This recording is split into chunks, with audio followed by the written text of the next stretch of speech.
Жатағым қолымдағы жасанды интеллект. 21 ғасыр. Озық ой мен тың технологиялар дәуірі. Жасанды интеллектінің негізі дерек.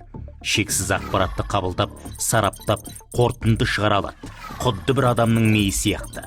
Тапсырманы қалай орындау керегін үйретсе, бұйрыққа бағынады. Жүйенің жетістігі жойқын, кемшілігі де жоқ емес. Ақпараттарды бейресми дерек көздерден де жинақтайды. Нейро желінің осындай осал тұсын халықаралық террористік ұйымдар пайдалана бастады. Нәтижесінде интернетте зұлымдықты насихаттайтын қауіпті контент қаптады.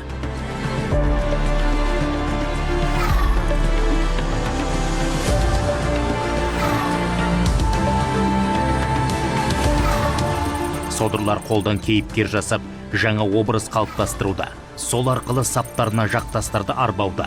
Дауысты мәтінге керісінше мәтінді дауысқа оңай айналдырады. Яғни тілдік дерек қоры мол жүйе лаңкестерді кез келген тілде сөйлете алады. Сыни ойлау қабілеті дұрыс қалыптаспаған буын аңыздан ақиқатты ажырата алмайды.